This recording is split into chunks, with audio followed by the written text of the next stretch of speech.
രാവിലെ ക്ലാസ് ഞാൻ തുടങ്ങിക്കഴിഞ്ഞപ്പോൾ പറഞ്ഞു, സാറേ ഇത് ഇതിന്റെ കണ്ടിന്യൂവേഷൻ അല്ല, മറ്റേ ലേറ്റ് കമേഴ്സിനുള്ള ക്ലാസ് ആണെന്ന് പറഞ്ഞു രാവിലെ. സാരമില്ല, അന്ന് പ്രസാദ് സാറ് പറഞ്ഞ പിന്നെ സാരമില്ല, അതിനകത്ത് പിന്നെ പിന്നെ അപ്പീലില്ലല്ലേ. അങ്ങനെയല്ല, ഒരാള് വന്നാലും ഞങ്ങള് ക്ലാസ് എടുക്കാം. അനന്തകൃഷ്ണൻ വന്നില്ല. അനന്തകൃഷ്ണൻ എനിക്ക് രാവിലെ ഇന്നലെയും വന്നില്ല. വന്നായിരുന്നു അനന്തകൃഷ്ണൻ? ഇല്ല സാർ, കേറിയില്ലായിരുന്നു. അനന്തകൃഷ്ണന് എനിക്ക് തോന്നുന്നു 2-3 ക്ലാസ്സിൽ ഇല്ലെന്ന് തോന്നുന്നു അല്ലേ? ഉണ്ടായിരുന്നോ ലാസ്റ്റ് ടൈം ഒക്കെ? ലാസ്റ്റ് ക്ലാസ് ആണ്, ഈവനിങ് ഉണ്ടായിരുന്നു സാർ. രാവിലെ ആയിരുന്നു. രാവിലെ പല്ലിനെന്തോ പ്രശ്നമുണ്ടെന്ന് പറഞ്ഞു. പല്ലെടുത്തിട്ടിരിക്കുവായിരുന്നു, ഇപ്പം കുറവുണ്ട്. അപ്പൊ നമ്മള് ഞാനത് ഇന്നലെ രാവിലെ തുടങ്ങിയതിന്റെ ഒരു ബാക്കി അങ്ങ് പറയാം. അതായത് ഞാൻ പറഞ്ഞത് 309 പഴയ 309 ബന്ധപ്പെട്ടാണ്. അതായത് ഇവിടുത്തെ 232 കമ്മിറ്റൽ പ്രൊസീഡിങ്സ് വരുമ്പോൾ പിന്നെ അതിന്റെ റിമാൻഡിന്റെ കാര്യമാണ് ഞാൻ പറഞ്ഞത്. റിമാൻഡ് അതിലൊരു ചെറിയ വ്യത്യാസം വരുത്തിയിട്ടുണ്ട് ഇപ്പോൾ BNSS-ല്. CRPC-ൽ 309-ല് CRPC കയ്യിലുണ്ടെങ്കിൽ 309 power to postpone or adjourn proceedings, അതില് 3-ാമത്തെ പ്രൊവൈസോയില്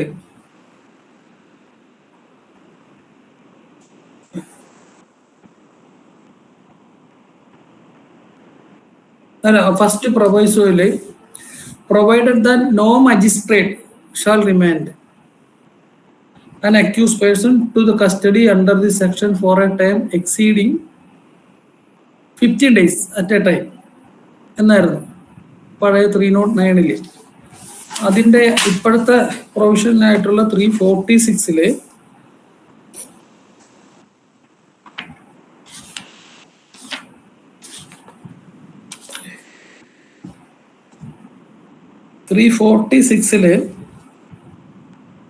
പ്രൊവൈഡഡ് ദാറ്റ് നോ കോർട്ട് എന്നാക്കി.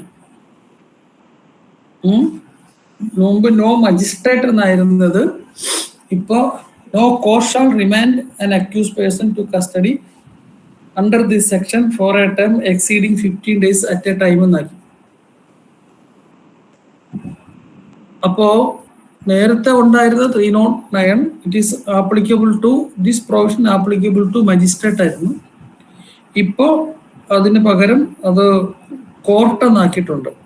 ബട്ട് എന്നാലും നമ്മൾ 232-ലേക്ക് പോകുമ്പോൾ 232-ന്റെ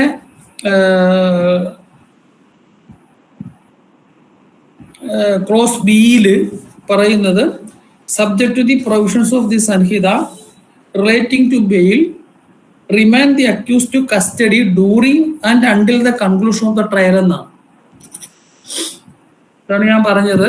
സാധാരണ നമ്മൾ കമ്മിറ്റിയിൽ ഓർഡർ എഴുതുമ്പോൾ, മജിസ്ട്രേറ്റ് കമ്മിറ്റ് ചെയ്യുമ്പോൾ, പിന്നെ ആ പ്രതിയുടെ ഫർദർ റിമാൻഡ് എന്ന് പറയുന്നത് സെഷൻസ് കേസിന്റെ കൺക്ലൂഷൻ വരെയാണ് റിമാൻഡ് വരുന്നത്.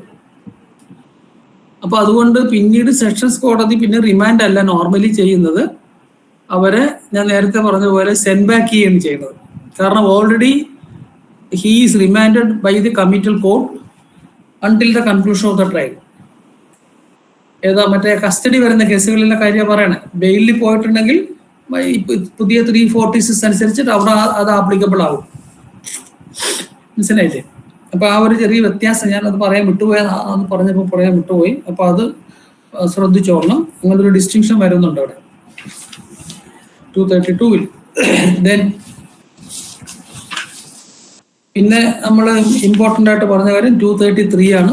അത് ഞാൻ കഴിഞ്ഞ ക്ലാസ്സിൽ വിശദമായിട്ട് ഞാൻ പറഞ്ഞു. നെക്സ്റ്റ് വരുന്നത് ചാപ്റ്റർ 18 ആണ്. അത് പിന്നെ കണ്ടൻസ് ഓഫ് ചാർജ് ആണ്. ഈ ചാർജ് എന്ന് പറഞ്ഞാൽ ആക്ച്വലി ചാർജ് എന്ന് പറഞ്ഞാൽ എന്താണ്? ചാർജ് എന്ന് പറഞ്ഞാൽ it is a intimation to the information to the അല്ലെങ്കിൽ notice to the accuse for what he is going to be tried. അതാണ് ചാർജ് എന്ന് പറയുന്നത്. അപ്പോൾ സാധാരണ ചാർജ് വരുന്നത് വാറന്റ് ട്രയൽ കേസിലാണ്, വാറന്റൽ പ്രൊസീഡിങ്സിലാണ്. ചാർജ് പ്രിപ്പയർ ചെയ്യേണ്ടത് കോടതിയാണ്. പിന്നെ അപ്പൊ ഈ ചാപ്റ്ററിൽ പറയുന്നത് ചാർജ് എന്തൊക്കെയാണ്, ചാർജിൽ ഉണ്ടായിരിക്കേണ്ടത് എന്തൊക്കെയാണ്, ചാർജിലെ കണ്ടൻസ് എന്തൊക്കെയാണ് നെസസറി ആയിട്ട് ഉണ്ടായിരിക്കേണ്ടത്. പിന്നെ അതിനകത്ത് നമ്മൾ സാധാരണ വരുന്ന ജോയിൻറ്റർ ഓഫ് ചാർജസ് വരുന്നുണ്ട്, സെപ്പറേറ്റ് ട്രയൽ ആ പ്രൊവിഷനൊക്കെ വരുന്നുണ്ട്. അപ്പോൾ നമുക്ക് കണ്ടൻസ് ഓഫ് ചാർജ് നോക്കാം ആദ്യം. അപ്പോൾ ചാർജ് എന്ന് പറഞ്ഞാൽ എന്താ? It is a notice to the accused for what he is going to be tried. അപ്പോൾ എന്ത് വെച്ചെന്നാൽ അയാൾക്ക് കൃത്യമായിട്ടുള്ള വിവരം കിട്ടണം, എന്നാൽ മാത്രമേ the accused may be in a position to shape his defence. അപ്പോൾ കൃത്യമായിട്ട് അയാൾ എന്തിനു വേണ്ടിയിട്ടാണ് അയാളെ what is to be answered by him എന്നുള്ളത് കൃത്യമായിട്ട് പ്രതിക്ക് കിട്ടിയാൽ മാത്രമേ അയാൾക്ക് നേരാൻ വണ്ണം ട്രയൽ നടത്താനായിട്ട് പറ്റുള്ളൂ. എന്നാലൊരു ഫെയർ ട്രയൽ ഉണ്ടാകാൻ സാധ്യതയുള്ളൂ. അപ്പോൾ നമുക്ക് നോക്കാം. 234 എ ആൻഡ് ചാപ്റ്റർ എ എന്ന് പറയുന്നത് ഫോം ഓഫ് ചാർജസ് ആണ്. Form of charges. 234 contents of charge. അപ്പൊ അതൊന്ന് വായിക്കോ ആദ്യം. ഭാഗ്യലക്ഷ്മി ഒന്ന് വായിക്കോ. 234. Section 234 Contents of Charge. Clause 1. Every charge under this Sanhita shall state the offence with which the accused is charged. Clause 2. If the law which creates the offence gives it any specific name, the offence may be described in the charge by that name only. Clause 3. If the law which creates the offence does not give it any specific name, so much of the definition of the offence must be stated as to give the accused notice of the matter with which he is charged. Clause 4. The law and section of the law against which the offence is said to have been committed shall be mentioned in the charge. Clause 5. The fact that the charge is made is equivalent to a statement that every legal condition required by law to constitute the offence charge was fulfilled in the particular case. Clause 6. The charge shall be written in the language of the court. Clause 7. If the accused, having been previously convicted of any offence, is liable by reason of such previous conviction to enhanced punishment or to punishment of a different kind for a subsequent offence, and it is intended to prove such previous conviction for the purpose of affecting the punishment which the court may think fit to award for the subsequent offence, the fact, date, and place of the previous conviction shall be stated in the charge, and if such statement has been omitted, the court may add it at any time before the sentence is passed. Okay. ഈ charge എന്ന് പറയുന്നത് നിങ്ങൾ കണ്ടിട്ടുണ്ടോ? ആരെങ്കിലും charge കണ്ടിട്ടുണ്ടോ? Yes, sir. ഏ Yes, sir. കണ്ടിട്ടുണ്ട്. എവിടെയാ കണ്ടിരിക്കുന്നത്? സർ ഞാൻ PP ഓഫീസിലെ ജൂനിയർ, അപ്പൊ അവിടെ എല്ലാം സാറിന്റെ റിപ്പോർട്ടില് കേസിൽ കണ്ടിട്ടുണ്ട്. എന്ത് ചാർജാ കണ്ടിരിക്കുന്നത്? സർ മർഡർ കേസിന്റെ ഒക്കെ ചാർജ്. ചാർജ് എന്ന് പറയുന്നത് എന്താ? കണ്ട ചാർജ് പറയും. കണ്ട ചാർജ് പോലീസ് സ്റ്റേഷനിൽ നിന്ന് കോടതിയിലോട്ട് കൊടുക്കുന്നതാണ്. അതാ ഞാൻ ചോദിച്ചത്. അതില് അതല്ല ചാർജ്. അതല്ലേ? Okay sir, sorry. അതല്ല ചാർജ്. വേറെ ആരെങ്കിലും കണ്ടിട്ടുണ്ടോ? ഈ ചാർജ് എന്ന് പറയുന്ന സാധനം കണ്ടിട്ടുണ്ടോ? എവിടെ കണ്ടിരിക്കുന്നു?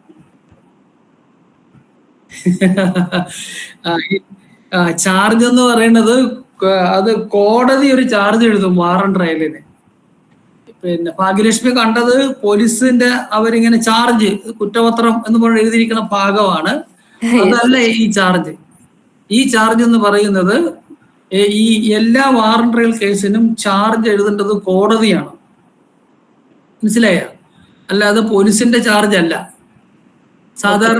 സാധാരണഗതിയിൽ അത് നമ്മൾ കോടതിയിൽ വായിക്കുമ്പോൾ ബെഞ്ച് ക്ലർക്ക് ഇതാണ് എടുത്ത് വായിക്കുന്നത്. പക്ഷെ കോടതി അതിനോടൊപ്പം തന്നെ ഒരു ചാർജ് കോടതി എഴുതി കോടതി ഒപ്പിട്ട് സീൽ വെക്കും. എല്ലാ വാറണ്ടറി കേസിനും അങ്ങനെ വേണമെന്നാണ്. അവിടെ വെച്ച് എഴുതുന്നതാണോ സർ? കോടതി ഇതെല്ലാം അത് നമ്മള് അതിന്റെ ട്രയല് പഠിക്കുമ്പോൾ കുറച്ചുകൂടി വിശദമായിട്ട് പഠിക്കും. അതായത് ഈ പ്രോസിക്യൂഷന്റെ ഡോക്യുമെന്റ്സ് എല്ലാം പരിശോധിച്ചിട്ട് കോടതി ഒരു ചാർജ് എഴുതും. അത് പോലീസ് എഴുതുന്ന ചാർജ് അല്ല. പോലീസ് എഴുതുന്ന വെച്ചാൽ എല്ലാ കാര്യങ്ങളും എഴുതും. തെക്കോട്ട് പോയി വടക്കോട്ട് പോയി അങ്ങോട്ട് ചെയ്ത് വടിയെടുത്ത് അടിച്ചു എന്നൊക്കെ പറഞ്ഞിട്ട് ഒരു റോഡിന്റെ ഇത്ര സെന്റിമീറ്റർ മാറി അവിടെ അങ്ങനെയല്ലേ അവർ എഴുതിയിരിക്കണത്. അതല്ല. അപ്പൊ നമ്മൾ ഇതിനകത്ത് പഠിക്കണത് എന്തൊക്കെയാണ് കണ്ടൻസ് എന്നുള്ളതാണ് ഇതിൽ പഠിക്കണത്. അപ്പൊ ചാർജ് എന്ന് പറയുന്നത് that is a document to be prepared by the court. അത് ഓഫീസർ തന്നെ എഴുതുന്നതാണ്. പിന്നെ ചില സ്ഥലങ്ങളില് അതിന്റെ നക്ഷലില് മലയാളത്തിൽ എഴുതി ബെഞ്ച് ക്ലർക്ക് എഴുതി ഓഫീസർമാർ ഒപ്പിടണ വെക്കണ രീതി ഉണ്ട്. പക്ഷെ ശരിക്കും അങ്ങനെയല്ല വേണ്ടത്. പിന്നെ അപ്പൊ ചാർജിന്റെ മോഡല് നമ്മുടെ ഈ ബുക്കിൽ തന്നെ ഉണ്ട്. നിങ്ങൾ ഇതിന്റെ സെക്കൻഡ്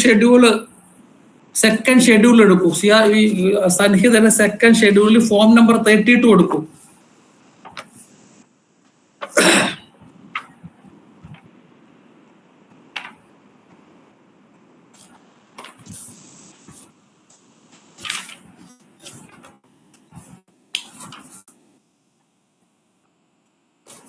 ഫോം നമ്പർ 32.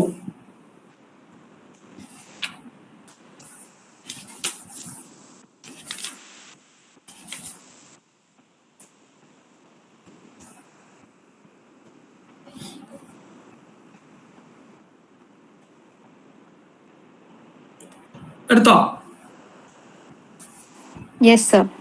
അതിന് കുറെ അധികം സ്പെസിഫിൻ കൊടുത്തിട്ടുണ്ട്.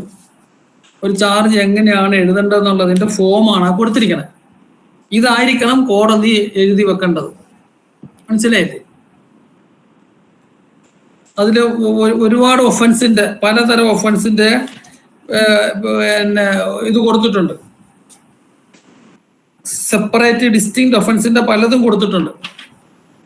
ഇതാണ് ഫോം. ഈ ഫോമിൽ വേണം യഥാർത്ഥത്തിൽ കോടതി ചാർജ് എഴുതേണ്ടത്. പക്ഷെ അങ്ങനെ എഴുതുമ്പോൾ എന്തൊക്കെ കാര്യങ്ങളാണ് വേണ്ടെന്നുള്ളതാണ് നമ്മൾ ഇനി പഠിക്കാൻ പോകുന്നത്. മനസ്സിലായില്ലേ? അപ്പൊ contents of charge, form of charge എന്തൊക്കെ ഉണ്ടായിരിക്കണം? എന്തൊക്കെ പറഞ്ഞത്? Every charge under Sanhita shall state the offence with which the accused is charged. എന്ത് ഒഫൻസിലാണ് ചാർജ് ചെയ്തിരിക്കുന്നത് എന്ന് അതിൽ പറയണം. 2, if the law creates the offense, give a specific name. That offense may be described in the charge by that name only. ഉദാഹരണത്തിന് പിന്നെ കൊലപാതകം, ഒരാളെ കൊന്നു, മർഡർ എന്ന് പറയുന്നുണ്ട് ഇതിനകത്ത് അല്ലേ? നിങ്ങൾ BNS പഠിച്ചിട്ടുണ്ട്. മർഡർ, തെഫ്റ്റ്, അതൊക്കെ ഓരോ പിന്നെ പേരാണ് പറയുന്നത്. ഇപ്പൊ തെഫ്റ്റ് എന്ന് പറഞ്ഞാൽ ഒരാള് എന്താണ് take a movable property with dishonest intention, take a movable property out of the possession of the other. അതാണ് തെഫ്റ്റ്. അപ്പോ ചാർജ് എഴുതുമ്പോൾ നിങ്ങൾ ഡിസോണസ്റ്റ് ഇന്റൻഷനോട് കൂടി അയാളുടെ പക്കൽ നിന്ന് എടുത്തു എന്ന് പറയണ്ട, തെഫ്റ്റ് എന്ന് പറഞ്ഞാൽ മതി. അപ്പൊ ഏതെങ്കിലും ഒരു പേര് കൊണ്ടാണ് ആ ഒഫൻസിനെ സൂചിപ്പിക്കണമെങ്കിൽ ആ പേര് അതിനകത്ത് പറയണം. തെഫ്റ്റ് ആണെങ്കിൽ തെഫ്റ്റ് പറയുക, ചീറ്റിംഗ് ആണെങ്കിൽ ചീറ്റിംഗ് എന്ന് പറയുക, മിസ്അപ്രോപ്രിയേഷൻ ആണെങ്കിൽ പേരുള്ളതിന് എന്ന് പറയുക. പേരില്ലാത്തതിനാണെങ്കിൽ അതിന്റെ ഡെഫിനിഷന്റെ നക്ഷല് പറയണം, പേരില്ലാത്തതാണെങ്കിൽ.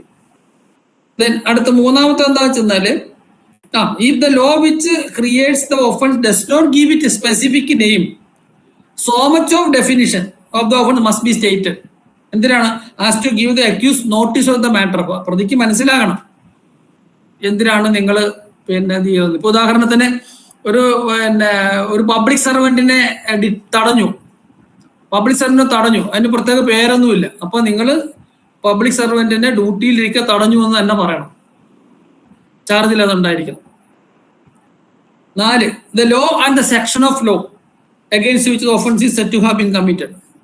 ആ നിയമവും അതിന്റെ പണിഷബിൾ സെക്ഷനും പറയണം. അപ്പൊ നിങ്ങൾ ഇത്രയൊക്കെ പറഞ്ഞിട്ട് നിങ്ങൾ ഇത്രാം തീയതി ഇത്ര മണിക്ക് ഇന്ന സ്ഥലത്ത് വെച്ച് നിങ്ങൾ ഇന്നയാളെ ഇന്ന ആയുധം കൊണ്ട് കുത്തി പരിക്കേൽപ്പിച്ചു, ഇത് നിങ്ങൾ ഇന്ത്യൻ ശിക്ഷാ നിയമം 326 അല്ലെങ്കിൽ ഇപ്പോഴത്തെ BNS പ്രകാരം സെക്ഷൻ 118 ക്ലോസ് 3 പ്രകാരം കുറ്റകരം ശിക്ഷാർഹമാണ്. അങ്ങനെ സെക്ഷൻ ഓഫ് ലോ അതിൽ പറഞ്ഞിരിക്കണം.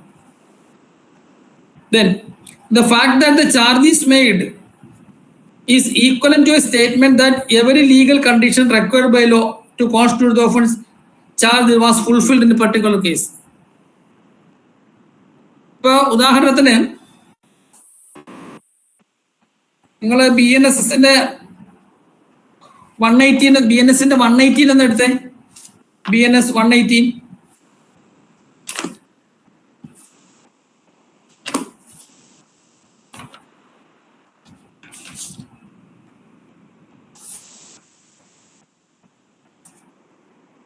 118 എടുത്തോ?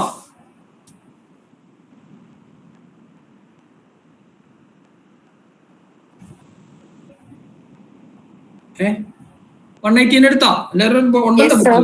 ഓക്കെ, അപ്പൊ 118ന്റെ ആദ്യത്തെ സെന്റൻസ് ഒന്ന് വായിക്കേ. Whoever except in case provided for by section 1 of section 122. അപ്പോ 181 അതായത് വോളണ്ടറി കോസ് ഹർട്ട് വരണമെങ്കിൽ എക്സെപ്റ്റ് ഇൻ കേസ് പ്രൊവൈഡ്, അതായത് 122 ഒന്നാമത്തെ പറഞ്ഞിരിക്കുന്നതെന്ന് എക്സെപ്റ്റ് ചെയ്താൽ മാത്രമേ ഇത് ഈ ഒഫൻസ് വരുള്ളൂ. 122 എന്താ? 122 അതെ, ഹർട്ട് ഓൺ പ്രൊവക്കേഷൻ. അപ്പോ ഹർട്ട് ഓൺ പ്രൊവക്കേഷൻ അല്ലെങ്കിൽ മാത്രമേ മറ്റേ ഹർട്ട് നിൽക്കുള്ളൂ. പഴയ 323 322 എന്ന് പറയും പോലെ തന്നെ, അതായത് 335 അതിൽ വന്നില്ല എങ്കിൽ, അതായത് സഡൻ ആൻഡ് ഗ്രേവ് പ്രൊവക്കേഷൻ ഇല്ലെങ്കിൽ മാത്രമേ ഈ ഒഫൻസ് നിൽക്കുള്ളൂ. അപ്പൊ അതിന്റെ ഒരു ഇൻഗ്രീഡിയന്റ് എന്താ? ഇൻഗ്രീഡിയന്റ് 122 വരരുത്, അതാണ്. അപ്പൊ ചാർജിൽ പറഞ്ഞത് എന്താണ്? ചാർജിൽ പറയുന്നത് നിങ്ങൾ 323 അല്ലെങ്കിൽ നിങ്ങൾ 118 ക്ലോസ് 1 പ്രകാരം കുറ്റമാണ് എന്ന് ചാർജ് വായിച്ചാൽ അതിന്റെ അർത്ഥം, ആ സെന്റൻസിന്റെ അർത്ഥം എന്താണ്? 122 എക്സെപ്ഷൻ വന്നു എന്നാണ്. അത്രയും മതി ചാർജിൽ. അല്ലാതെ ചാർജ് വായിക്കുമ്പോ ഏതാ നിങ്ങൾ സഡൻ ആൻഡ് ഗ്രേവ് പ്രൊവക്കേഷൻ അല്ലാതെ എന്ന് പറയേണ്ട കാര്യമില്ല. മനസ്സിലായോ? കുറ്റപത്രം തയ്യാറാക്കുമ്പോ ശരിക്കും സഡൻ ആൻഡ് ഗ്രേവ് പ്രൊവക്കേഷൻ ഇല്ല എങ്കിൽ മാത്രമേ വോളണ്ടറി കോസ് ഹർട്ട് നിൽക്കുള്ളൂ. എക്സെപ്റ്റ് എന്നാ പറയണത്, എന്നാലും നിൽക്കുള്ളൂ. പക്ഷെ ചാർജ് എഴുതുമ്പോ നിങ്ങൾ സഡൻ ആൻഡ് ഗ്രേവ് പ്രൊവക്കേഷൻ അല്ലാത്ത അവസരത്തിൽ ചെയ്തു എന്ന് എഴുതി ചേർക്കേണ്ട കാര്യമില്ല. നിങ്ങൾ വോളണ്ടറി കോസ് ഹർട്ട് നടത്തിയെന്ന് പറഞ്ഞാൽ അതിന്റെ അർത്ഥം മറ്റേ എക്സെപ്ഷനിൽ വന്നു എന്നാണ്. അതാണ് അപ്പൊ അതിന്റെ അർത്ഥം. അതായത് charge is made equivalent to a statement that every legal condition required by law to constitute. അപ്പൊ അതിനകത്ത് ആ ചാർജിനുള്ളിൽ അത് വന്നു എന്നാണ് അർത്ഥം. ദെൻ അടുത്ത എന്താ? The charge shall be written in the language of the court. അപ്പൊ നമ്മുടെ ഇതിലാണെങ്കിൽ ഇംഗ്ലീഷോ മലയാളത്തിലോ എഴുതാം. പക്ഷെ വേറെ പ്രശ്നം എന്താ വെച്ചാൽ ഇംഗ്ലീഷിലാണ് എഴുതുന്നതെങ്കിൽ that should be read over and explain to the accused. അയാൾക്ക് മനസ്സിലാകുന്ന ഭാഷയിൽ അയാൾ വായിച്ച് കേൾപ്പിക്കണം. ഇംഗ്ലീഷ് അയാൾക്ക് അറിയാൻ വേണമെങ്കിൽ അത് മലയാളത്തിലാക്കിയിട്ട് വായിച്ച് കേൾപ്പിച്ചിട്ട്, അതുകൊണ്ടാണ് വായിച്ച് കേൾപ്പിക്കുമ്പോൾ കോടതി ചോദിക്കും, നിങ്ങൾക്ക് ഇത് വായിച്ചത് കേട്ടു, അത് മനസ്സിലായോ? ആ മനസ്സിലായി. ഈ വായിച്ചതുപോലെ കുറ്റം ചെയ്തിട്ടുണ്ടോ? അങ്ങനെ ചോദിച്ചാൽ എഴുതുന്നത് കോടതികൾ, അല്ലേ? അപ്പൊ അത് കോടതിയുടെ ലാംഗ്വേജിൽ എഴുതാം, ഇംഗ്ലീഷിൽ എഴുതാം. പക്ഷെ അത് മലയാളം അറിയാം. ഇംഗ്ലീഷ് അല്ല നമ്മൾ വായിച്ച് കേൾപ്പിക്കുന്നത്, ഇംഗ്ലീഷ് അല്ല വായിച്ച് കേൾപ്പിക്കുന്നത് മലയാളത്തിൽ. ബെഞ്ചിലർക്ക് അതാണ് വായിച്ച് കേൾപ്പിക്കുക. കാര്യം അതൊക്കെ മനസ്സിലാണ്. ഇനി അടുത്തതെന്ന് പറഞ്ഞാല് പിന്നെ പ്രീവിയസ് കൺവിക്ഷനെ കുറിച്ചുള്ള പ്രീവിയസ് കൺവിക്ഷൻ എന്ന് പറഞ്ഞാൽ നിങ്ങള് BNSലെ ഇത് പഴയ 75 IPC ഉണ്ട്. അതിന്റെ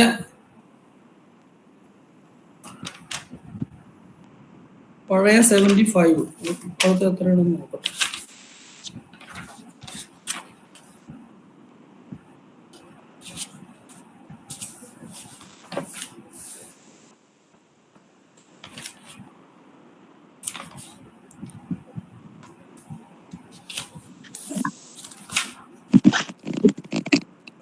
ഇപ്പോഴത്തെ സെക്ഷൻ 13, സെക്ഷൻ 13 BNS ഒന്ന് എടുക്കൂ. 13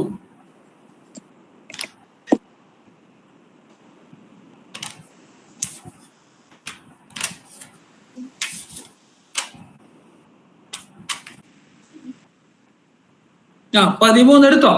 BNS, അതായത് enhanced punishment for certain offence after previous conviction.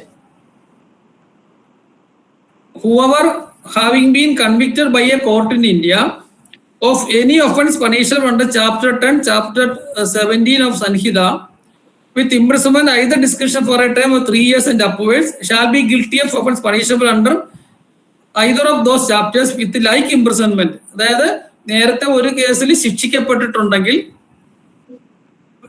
അതൊരു സെപ്പറേറ്റ് പിന്നെ ഇതായിട്ട് കൂട്ടും. ആ പ്രീവിയസ് കൺവിക്ഷൻ ഉണ്ടെങ്കിൽ ആ പണിഷ്മെന്റ് എൻഹാൻസ് ചെയ്യും.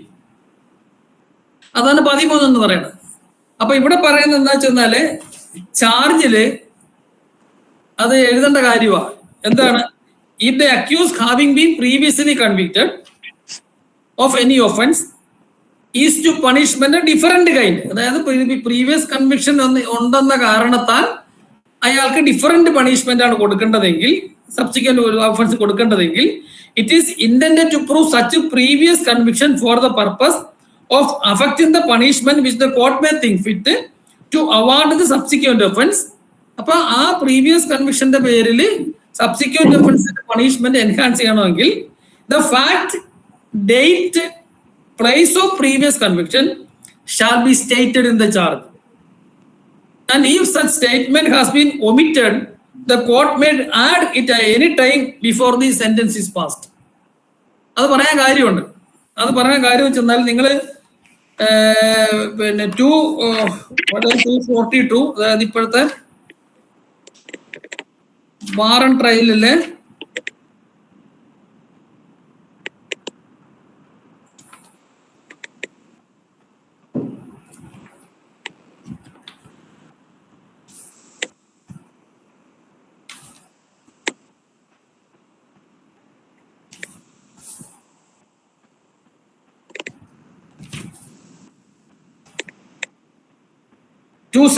എടുക്കൂ.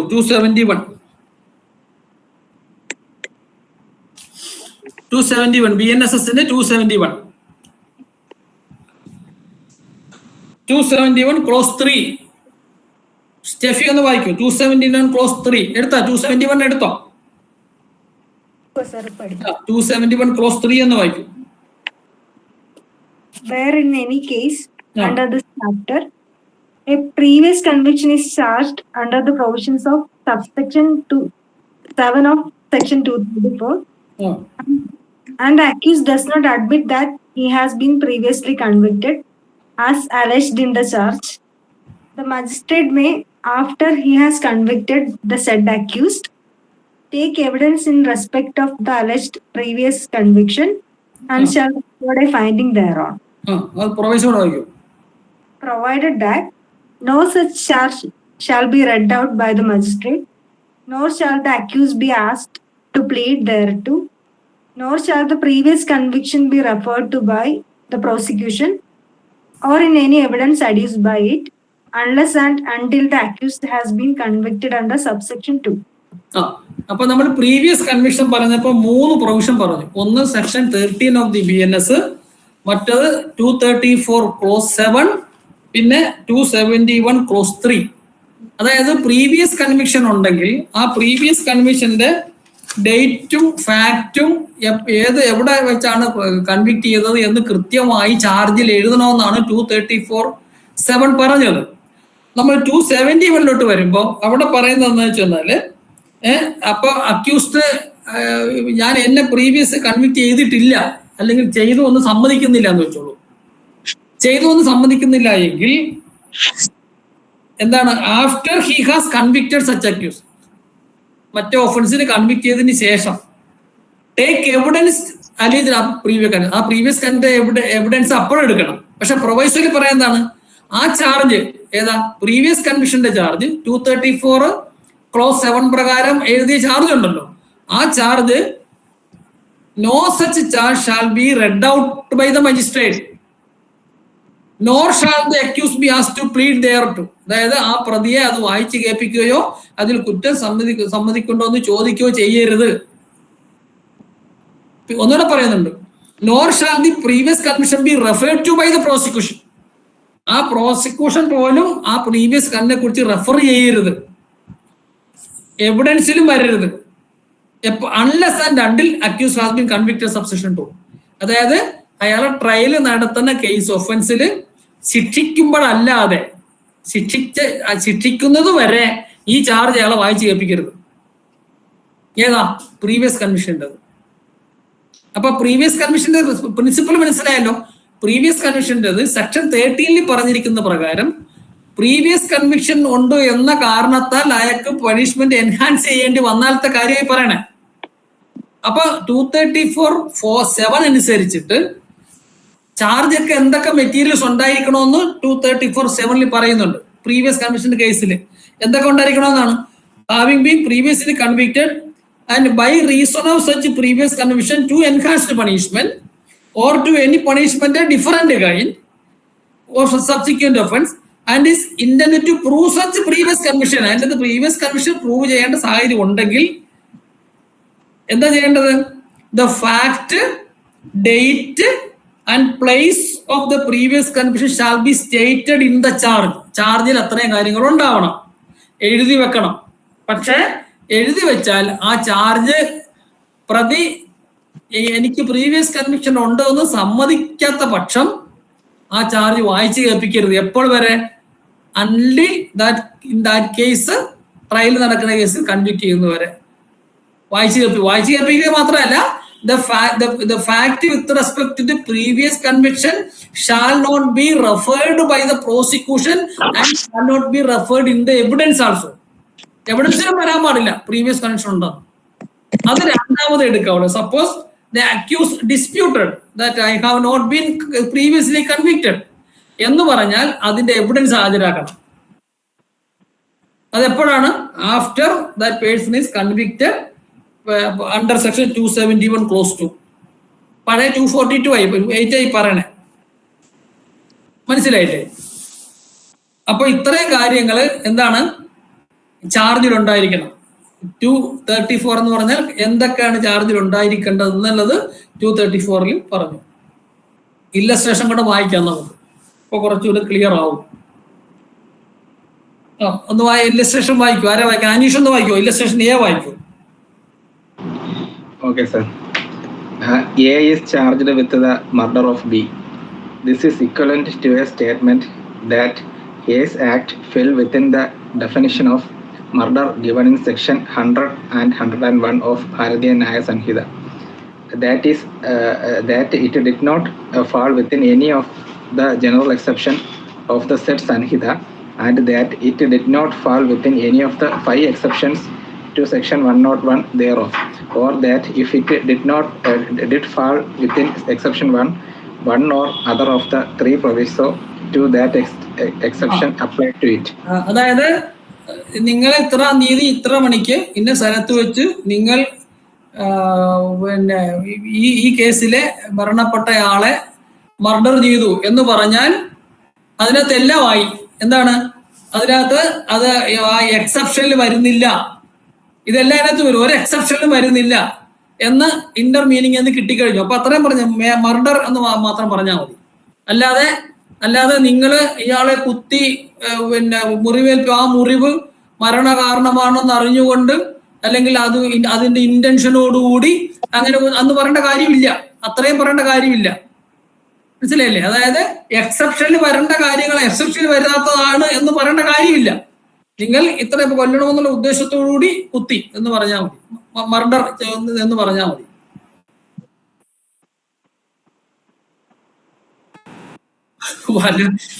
വായിക്കണത് ഈ മറ്റേ എന്താ പറയുക, പോലീസ് തയ്യാറാക്കിയ അതുപടിയാണ് കോടതി വായിക്കാറുള്ളത്.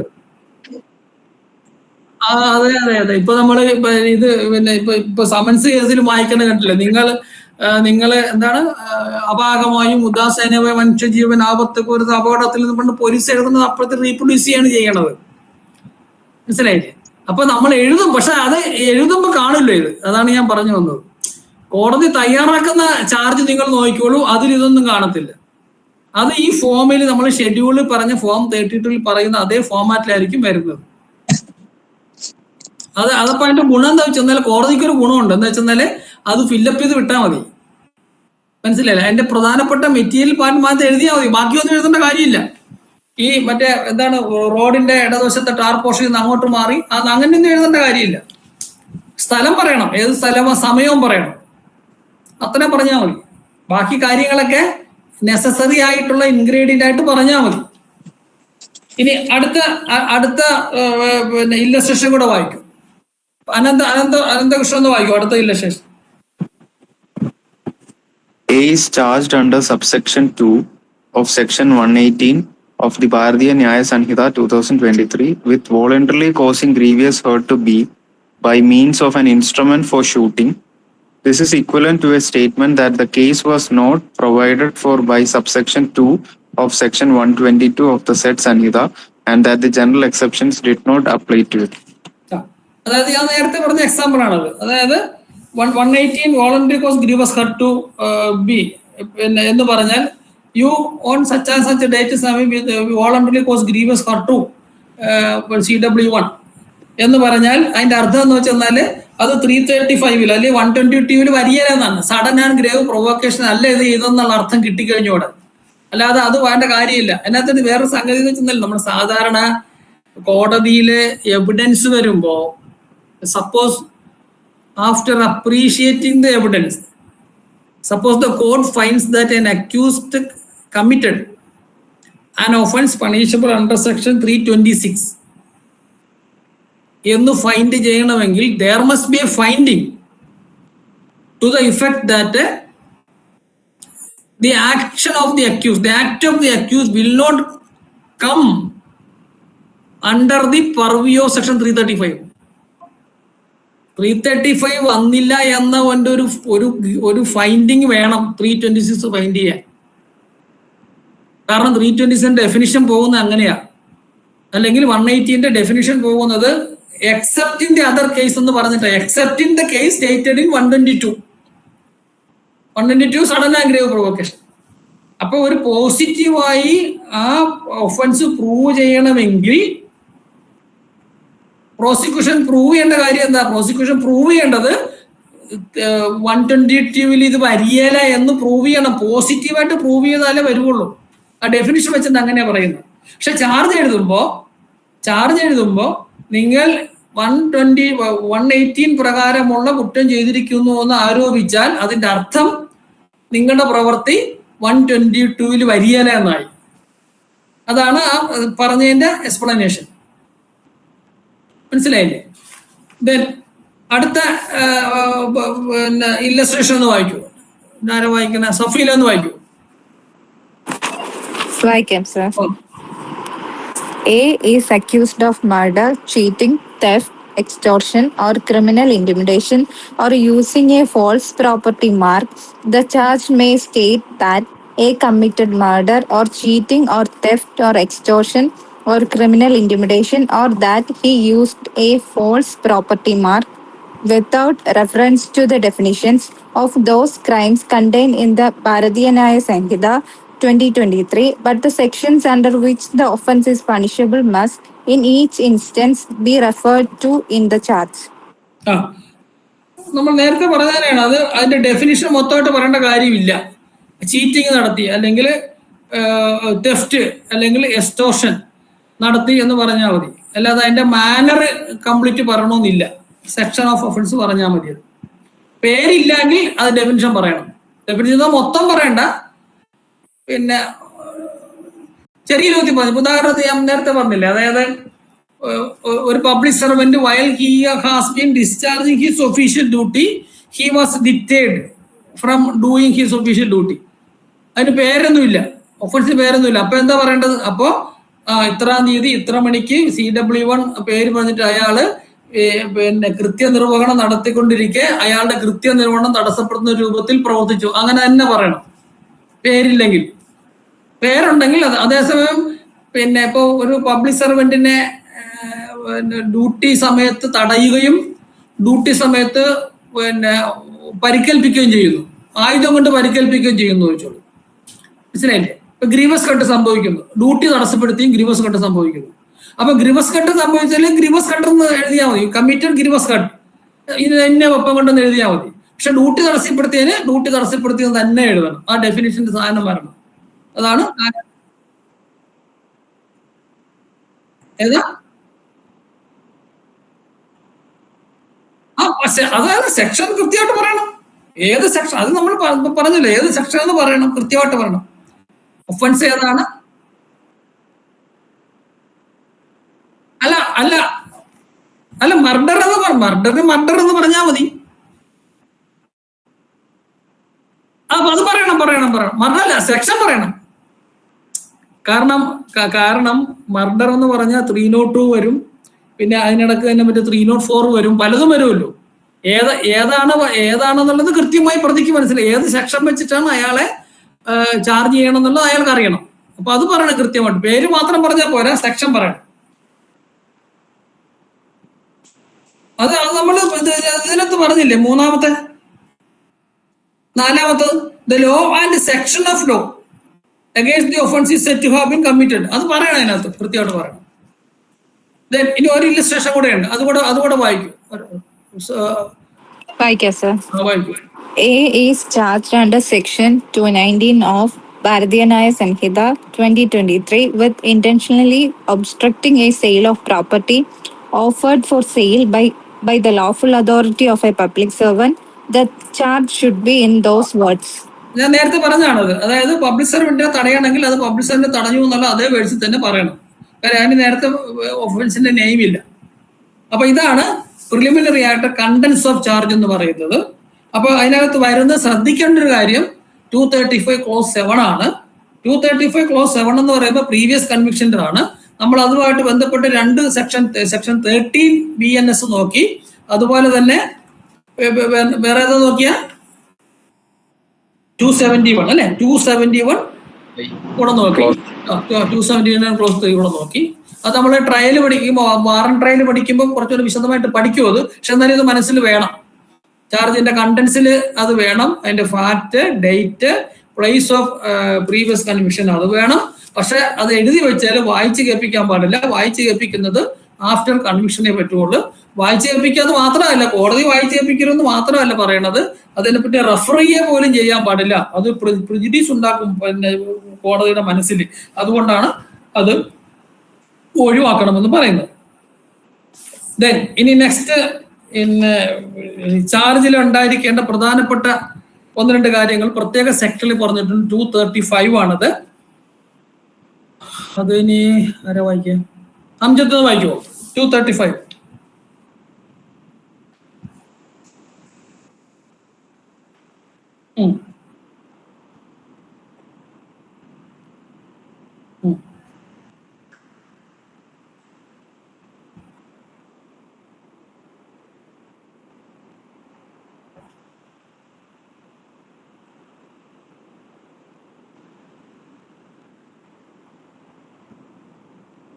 കൂടെ വായിച്ചോ, തീർത്ത് വായിച്ചോ കേട്ടോ.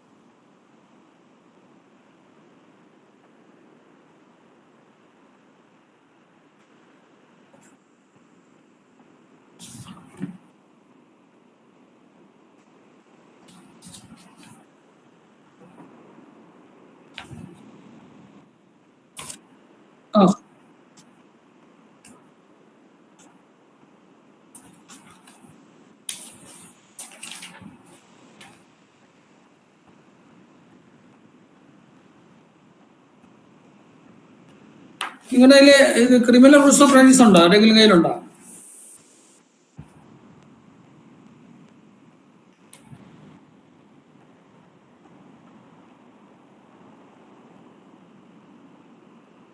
ഉണ്ട്, ആരെങ്കിലും കയ്യിലുണ്ടോ criminal rules of practice?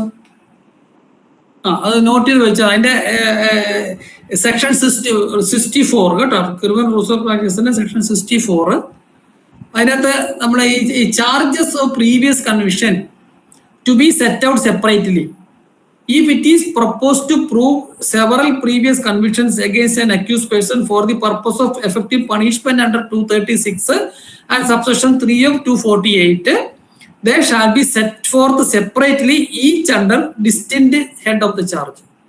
In 65, a complainant how to be described in the charge.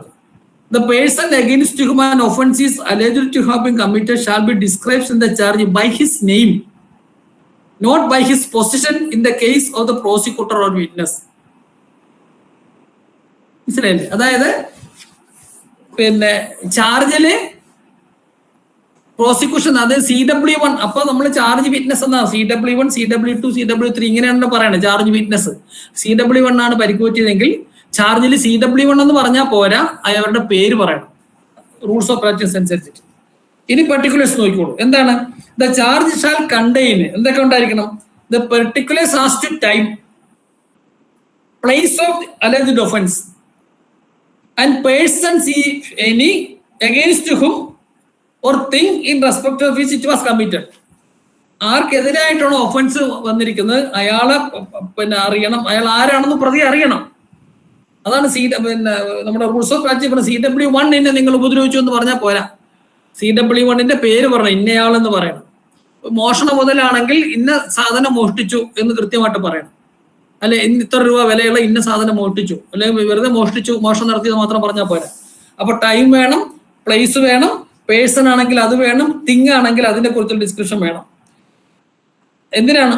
Reasonably sufficient to give the accused notice of the matter with which he is charged. അതാണ് ഞാൻ നേരത്തെ പറഞ്ഞ ചാർജ് എന്ന് പറഞ്ഞാൽ it is a notice issue to the accused ആണ്, to know for what is to be tried against him. എന്താണ് അയാൾക്കെതിരെ പറയുന്ന കുറ്റമെന്ന് അയാൾ കൃത്യമായിട്ട് മനസ്സിലാകണം. ആരെയാണ് ഉപദ്രവിച്ചത്, ഒരു കൊന്നത് ആരെയാണ് കൊന്നത്, അല്ലെങ്കിൽ മോഷ്ടിച്ചത് എന്ത് സാധനമാണ് മോഷ്ടിച്ചത് എന്ന് കൃത്യമായിട്ട് അയാൾക്ക് അറിവുണ്ടായിരിക്കണം.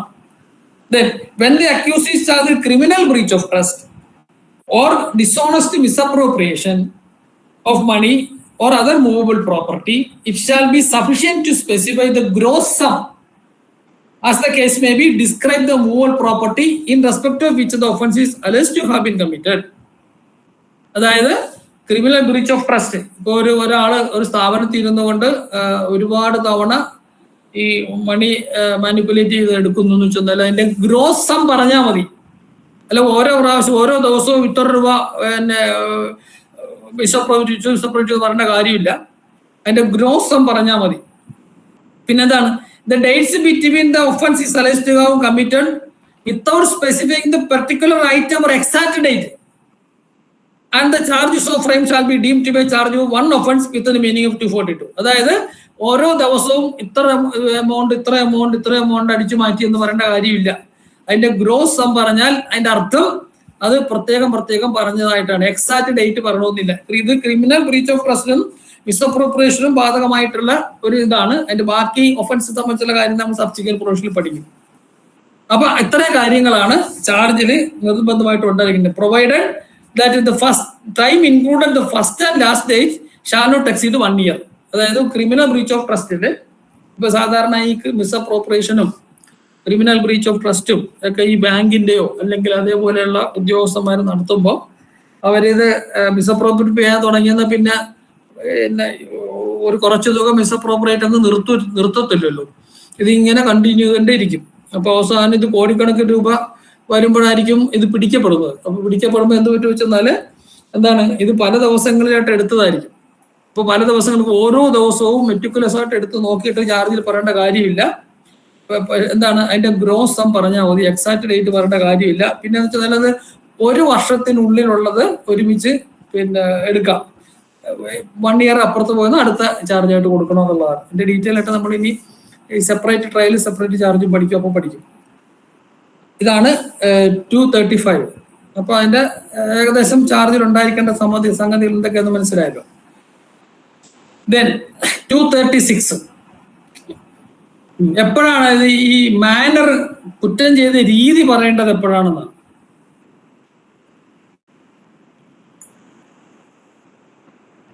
നജിയ ഒന്ന് വായിക്കൂ. 236. Okay, sir. When manner of committing offense must be stated. When the nature of the case is such that the particulars mentioned in sections 234 and 235 do not give the accused sufficient notice of the matter with which he is charged, the charge shall also contain such particulars of the manner in which the alleged offense was committed as will be sufficient for that purpose. അതായത് ഈ 234-ലും 235-ലും പറഞ്ഞിട്ടുള്ള കാര്യങ്ങൾ പറഞ്ഞിട്ട് പ്രതിക്ക് മനസ്സിലാകാത്ത എന്തുകൊണ്ടുണ്ടെങ്കിൽ അതിന്റെ manor പറയണം. അല്ലെങ്കിൽ 234-ലും 235 പറഞ്ഞിട്ടുള്ള പ്രകാരം പറഞ്ഞിട്ടുള്ള ഒരു ഇൻഫർമേഷനിൽ നിന്ന് അയാൾക്ക് അതിന്റെ രീതി കിട്ടിയാൽ അതിന് പ്രത്യേകം പറയേണ്ട കാര്യമില്ല. അല്ലെങ്കിൽ അതിന്റെ manner in which the offence is committed, എങ്ങനെയാണ് ഒഫൻസ് കമ്മിറ്റ് ചെയ്തതെന്ന് പറയണം. എന്റെ ഇല്ലസ്ട്രേഷൻ കൂടെ വായിക്കാം. A is accused of theft of a certain article at a certain time and place. The charge need not set out the manner in which the theft was effected. അപ്പോൾ ഏത് തരത്തിൽ, അതായത് ഇവൻ ജനലിൽ തുറന്ന് അല്ല അകത്ത് കയറി എന്നുള്ളത് പറയണം. അവിടെ തെഫ്റ്റ് മാത്രമല്ല വരുന്നത്. ഇപ്പോൾ ഹൗസ് ബിൽഡിംഗ് ഉള്ളിലാണെങ്കിൽ തെഫ്റ്റ് പ്ലസ് തെഫ്റ്റിന്റെ ഡെല്ലിംഗ് ഹൗസ് വരും. അപ്പൊ സെക്ഷൻ മാറുമല്ലോ. അപ്പോൾ അല്ലെങ്കിൽ ഇപ്പോൾ ഒഫൻസ് വരികയാണെങ്കിൽ ഒരാളുടെ ഉടമസ്ഥതയിൽ നിന്നും എടുത്തുകൊണ്ട് പോയി എന്ന് പറയേണ്ട കാര്യമില്ല. മോഷ്ടിച്ചു എന്ന് മാത്രം പറഞ്ഞാൽ മതി. ഏത് വഴിയാണ് തെഫ്റ്റ് കണ്ടക്ട് ചെയ്തെന്ന് പറയേണ്ട കാര്യമില്ല. Then A is accused of cheating B at a given place, given time and place. The charge must set out the manner in which A cheated B. Cheat ചെയ്തത് എങ്ങനെയാണെന്ന് പറയണം. മനസ്സിലായില്ലേ? ഉദാഹരണത്തിന് ചീറ്റിങ്ങിന്റെ ഡെഫിനിഷൻ പറയുമല്ലോ. ഈ ചീറ്റഡ്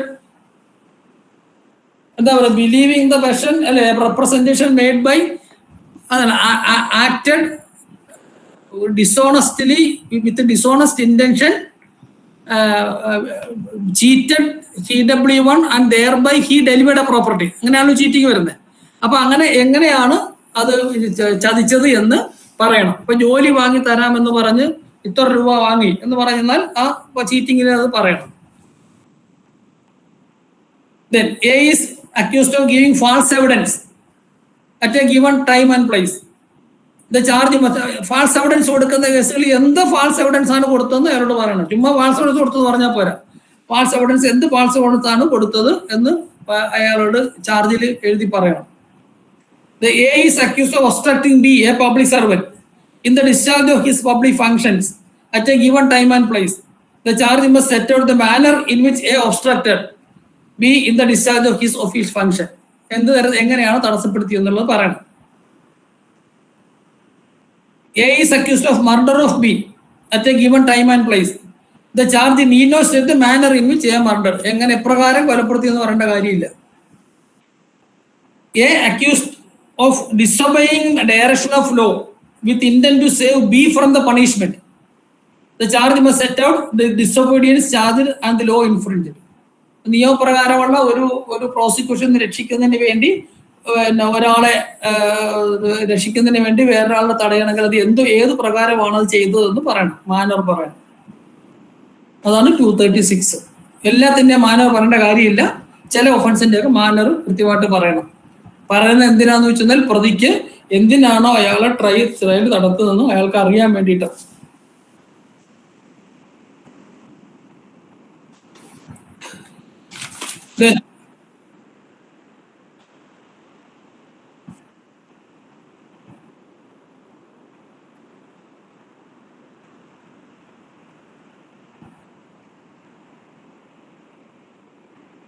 ഏതാ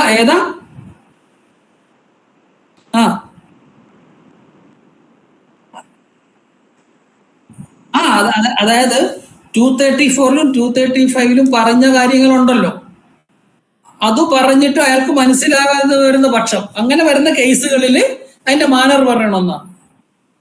അതായത് 234-ലും 235-ലും പറഞ്ഞ സെക്ഷൻ പറഞ്ഞാൽ മതി. ഇപ്പൊ മർഡർ അങ്ങനെയുള്ള കാര്യങ്ങൾ സെക്ഷൻ പറഞ്ഞാൽ മതി.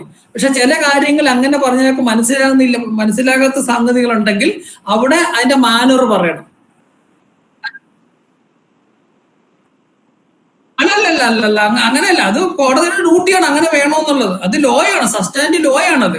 അല്ല, അത് പ്രതിയോട് ചോദിച്ചാൽ നിങ്ങൾക്ക് മനസ്സിലായെന്ന് ചോദിക്കേണ്ട കാര്യമില്ല. കാരണം നോർമലി എന്താ സംഭവിക്കുക വെച്ചാൽ നമ്മൾ എന്ത് വായിച്ച് കേൾപ്പിച്ചാലും അവൻ മനസ്സിലായെന്ന് പറയുള്ളൂ അല്ലേ. നമ്മൾ ചോദിക്കും, പ്രതിയോട് ചോദിക്കും, ഈ വായിച്ചത് കേട്ട് മനസ്സിലായോ എന്ന് ചോദിച്ചാൽ അവൻ മനസ്സിലായി എന്നേ പറയുള്ളൂ.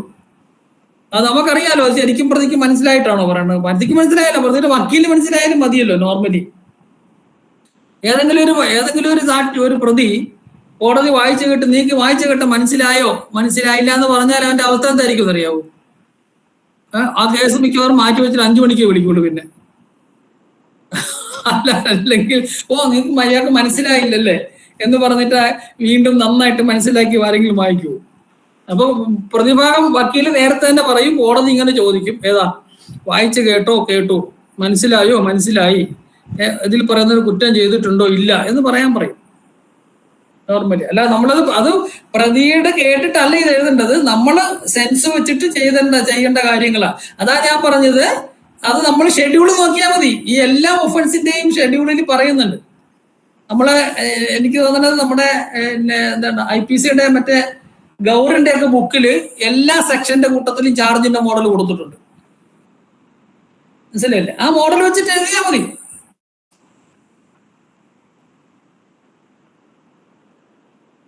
പറയണം.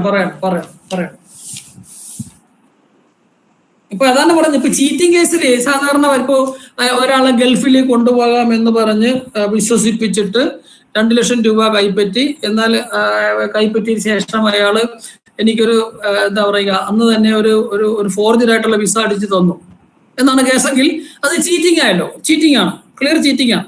അപ്പൊ അങ്ങനെ തന്നെ പറയണം. ഗൾഫിൽ കൊണ്ടുപോകാന്ന് പറഞ്ഞ് വിശ്വസിപ്പിച്ച് ഇയാളിൽ നിന്ന് 2 ലക്ഷം രൂപ കൈപ്പറ്റിയും അതിനുശേഷം നിങ്ങൾ കൃത്രിമമായിട്ടുള്ള വിസ കൊടുക്കുകയും ചെയ്തു. ആ മാനർ പറയണം അവിടെ. അപ്പോഴേ പ്രതിക്ക് മനസ്സിലാവൂ എന്താണ് ഞാൻ ഡിഫൻസ് ചെയ്യേണ്ടത് എന്ന്. അതാണ് നമ്മൾ പറയേണ്ടത്. എപ്പോഴും നമ്മളിനകത്ത് അണ്ടർസ്റ്റാൻഡ് ആയിട്ടൊരു സംഗതി എന്ന് പറഞ്ഞാൽ, ചാർജ് എന്ന് പറയുന്നത് പ്രതിക്ക് അയാൾക്കെതിരായിട്ടുള്ള കേസ് എന്താണെന്ന് മനസ്സിലാക്കാനുള്ള അവസരമാണ്.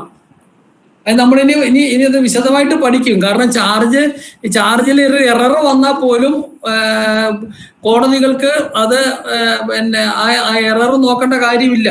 പ്രതിക്ക് മനസ്സിലായോ എന്നുള്ളത് പ്രതി ഒരു തെറ്റായ രൂപത്തിൽ ലീഡ് ചെയ്യപ്പെട്ടോ എന്ന് നോക്കേണ്ട കാര്യമുള്ളൂ. പ്രതി പറയുകയാണ് there is a mistake in the charge, there is an error in the charge.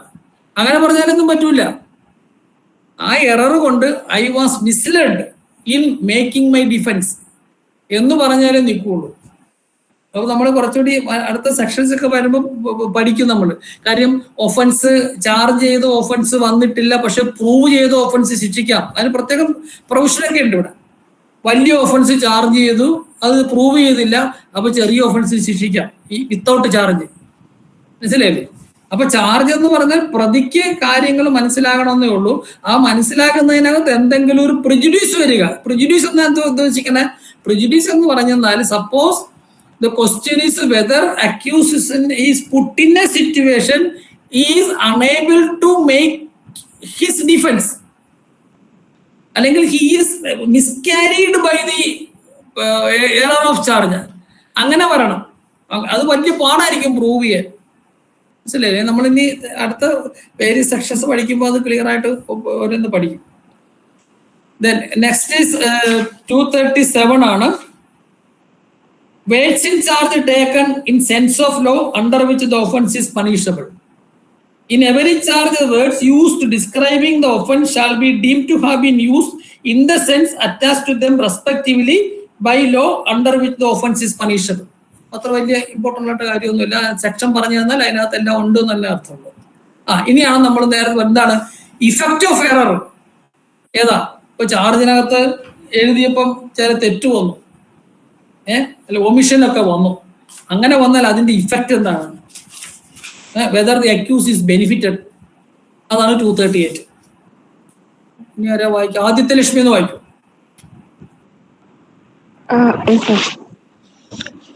Section 238, effect of errors. no error in stating either the offense or the particulars required to be stated in the charge, and no omission to state the offense or those particulars shall be regarded at any stage of the case as materials unless the accused was in fact misled by such error or omission and it has occasioned a failure of justice. അപ്പോ charge പ്രതിക്കുള്ള നോട്ടീസാണ്, പക്ഷെ അതിനകത്തൊരു error വന്നു. എന്താ പറയണ? Error in stating either the offence or the particulars required to be stated in the charge, or no omission to state offense or those particulars shall be regarded at any stage of the case as material. അതൊന്നും മെറ്റീരിയലേ അല്ല. എപ്പോഴാണ്?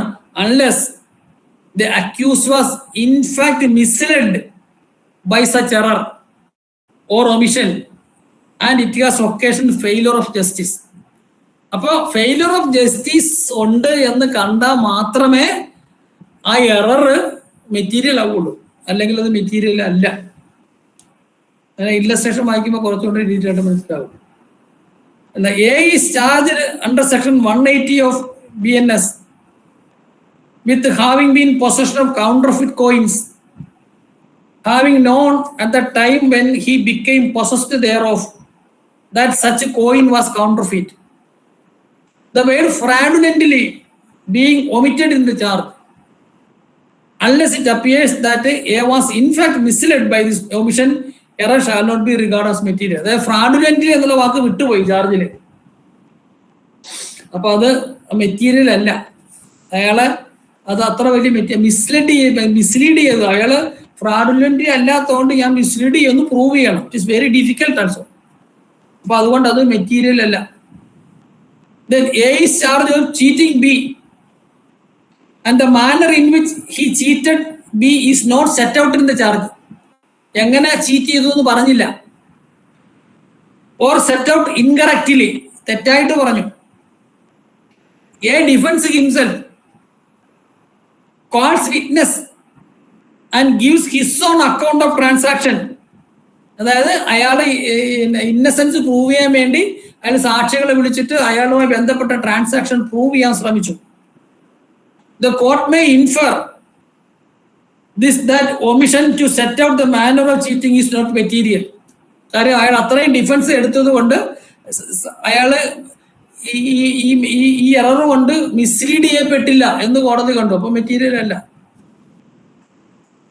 Then A is charged with cheating B and the manner in which he cheated B is not set out in the charge. നേരത്തെ പോലെ തന്നെ പറഞ്ഞിട്ടില്ല. There were many transactions between A and B and A had no means of knowing to which of them charge referred. അവർ തമ്മിൽ വേറെ ഒരുപാട് transaction ഉണ്ട്. അതിൽ ഏതാണ് ഈ കേസിൽ റെഫർ ചെയ്യുന്ന അയാൾക്ക് അറിയാൻ പാടില്ലായിരുന്നു. and offered no defense. അതുകൊണ്ട് ഡിഫൻസ് ഒന്നും കൊടുക്കാൻ പറ്റിയില്ല. The court may infer from the fact that omission to set out the manner was in case a material error.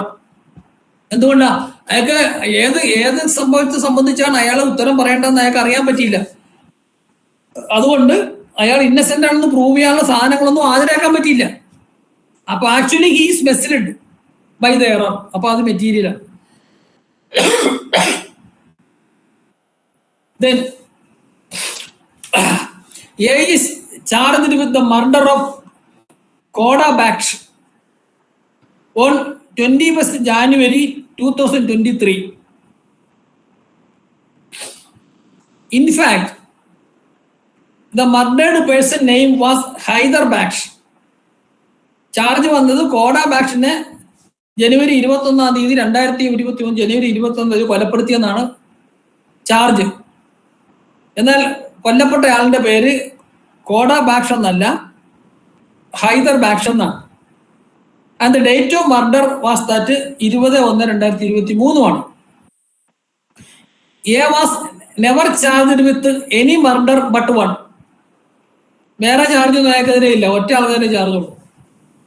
And had heard enquiry before the magistrate which referred exclusively to the case of Hyderabad. The court may infer this fact that A was not misled and that error charge of us immaterial.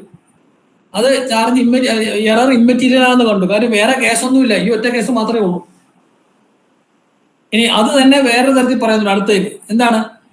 A was charge with murdering Haidar Baksh on 20/1/2023 and Khoda Baksh who tried to arrest him on that murder 21/1/2023. അപ്പൊ രണ്ടുപേരും കൊലപാതകമുണ്ട്. When charge for the murder of Haidar Baksh, he was tried for the murder of Koda Baksh. The witness present in the defense were witness in the case of Hyder Baksh. The court may infer that A was misled and the error was material. ശരി, ഇപ്പൊ രണ്ടുപേരെ കൊലപ്പെടുത്തിയിട്ടുണ്ട്, രണ്ടുപേരുടെ കേസും ഉണ്ട്. പക്ഷെ ഒരു കേസിൽ വന്നപ്പോ അത് ഏത് ആണെന്നുള്ളതൊക്കെ മനസ്സിലായില്ല. അതുകൊണ്ട് എന്ത് പറ്റി? അയാൾക്ക് സാക്ഷികളെ ഇതിന്റെ ഹാജരാക്കാൻ പറ്റിയില്ല. അപ്പൊ ആക്ച്വലി ഇയാൾ under the impression that he was tried for the other person. അപ്പൊ മിസ്ലീഡ് ചെയ്യപ്പെട്ടു, അപ്പൊ മെറ്റീരിയൽ ആണെന്ന് കൊണ്ടു. അതാണ് എഫക്ട് ഓഫ് എറർ. ഇനി എഫക്ട് ഓഫ് എററിനെ സംബന്ധിച്ച് നമ്മൾ ഒരു പ്രൊവിഷൻ കൂടെ നോക്കണം.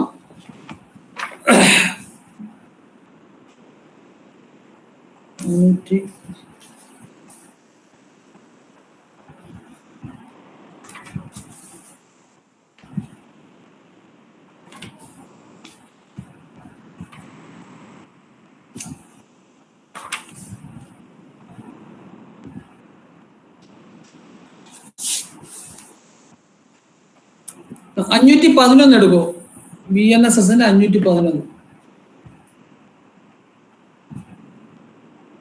511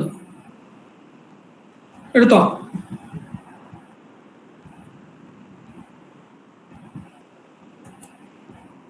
അഡ്വക്കേറ്റ് ആർഷ ഉണ്ടോ?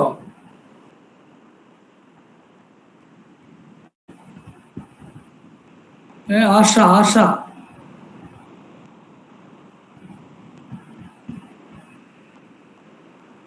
ഇല്ല. അമല വായിക്കാം സർ. 511 അതെ sir. 511 finding or sentence when reversible by reason of error, omission or irregularity. Clause 1 subject to the provisions herein before contained. No finding, sentence or order. 510 ആണ് കേട്ടോ. 510 വായിക്കും. 510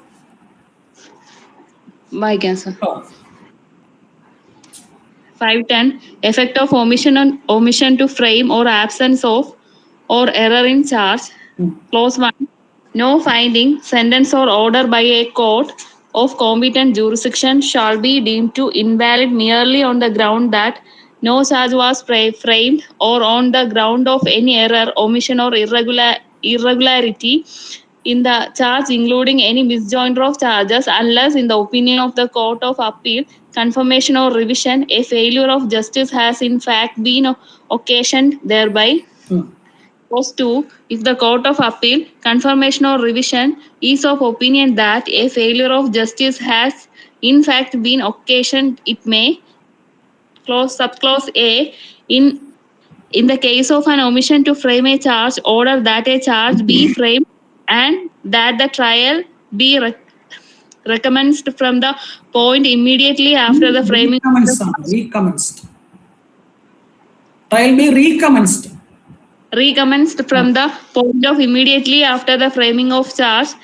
Subclause B, in the case of an error, omission or irregularity in the charge, direct a new trial to be heard upon a charge framed in whatever manner it thinks fit, provided that if the court is of opinion that the fact of the case are such that no valid charge could be preferred against the accused in respect of the facts proved, it shall cause the conviction. അപ്പൊ നമ്മളിവിടെ 238 effect of error ആണ് പഠിച്ചത്. ആ effect of ഇററിൽ പറഞ്ഞു material അല്ല എങ്കിൽ, അതായത് failure of justice ഇല്ല എങ്കിൽ അത് മെറ്റീരിയൽ ആയിട്ട് കൂട്ടാൻ പറ്റത്തില്ല അല്ലേ എന്നാണ് പറഞ്ഞത്. ഇനി ഫെയിലിയർ ഓഫ് ജസ്റ്റിസ് ഉണ്ടെന്ന് കണ്ടാലുള്ള റെമഡി എന്താണ്? അതാണ് 510 പറയണത്. അപ്പോൾ 510 ഒരു കൺവിക്ഷൻ റിവേഴ്സ് നോർമലി ആ ഗ്രൗണ്ടിൽ റിവേഴ്സ് ചെയ്യാൻ പറ്റത്തില്ല. റിവേഴ്സ് ചെയ്യണമെങ്കിൽ എന്താണ്, ആക്ച്വലി ഒരു ഫെയിലർ ഓഫ് ജസ്റ്റിസ് ഉണ്ടെന്ന് കാണണം. ഈ 238 പ്രകാരം അതിൽ പറയുന്നത് പോലെ ഒരു ഫെയിലർ ഓഫ് ജസ്റ്റിസ് ഉണ്ടാവണം. എന്നാൽ മാത്രമേ 510 അനുസരിച്ചിട്ട് അത് ആ കൺവിക്ഷൻ ഇൻവാലിഡ് ആവുകയുള്ളൂ. അതർവൈസ് അത് പിന്നെ ഇൻവാലിഡ് ആണെന്ന് പറയാൻ പറ്റത്തില്ല. അതാണ് അതിന്റെ ഒരു കമ്പാരിറ്റീവ് സ്റ്റഡി. അപ്പൊ 238 സൈഡില് 510 സെക്ഷൻ 510 അതുകൂടെ നോട്ട് ചെയ്ത് വെച്ചോളൂ. നമ്മൾ 510 പഠിക്കുമ്പോൾ വീണ്ടും നമ്മൾ 238 ഒന്നുകൂടെ റെഫർ ചെയ്യും.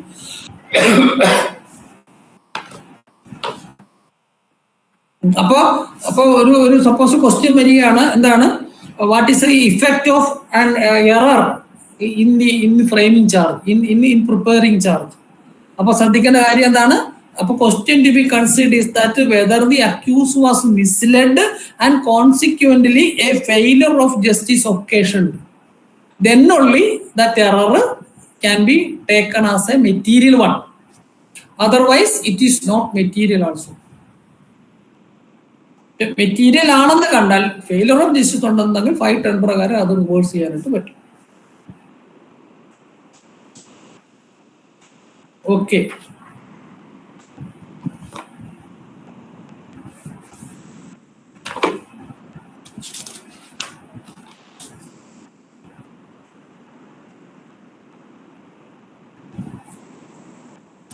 അപ്പൊ 234 മുതൽ 238 വരെ മനസ്സിലായോ? എന്തെങ്കിലും ഡൗട്ട് ഉണ്ടോ?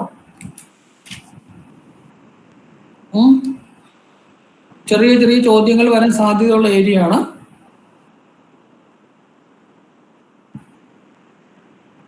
അല്ല, ഈ പ്രീവിയസ് കൺവിക്ഷൻ എന്ന് പറഞ്ഞാല് നമ്മള് ഈ സെക്ഷൻ എല്ലാത്തിലും പ്രീവിയസ് കൺവിക്ഷൻ കൊണ്ട് ഇത് എൻഹാൻസ് ചെയ്യാൻ പറ്റത്തില്ല. ചില പെർട്ടിക്കുലർ ഒഫൻസ്, അത് സെക്ഷൻ 13 പറയുന്ന ഒഫൻസിന് മാത്രമേ അതായത് പ്രീവിയസ് കൺവിക്ഷൻ ഉണ്ട് എന്നുള്ള കാരണത്താൽ പിന്നെ സെന്റൻസ് എൻഹാൻസ് ചെയ്യാൻ പറ്റും. അപ്പൊ നിങ്ങൾ ആ BNSന്റെ സെക്ഷൻ 13 എടുത്തേ.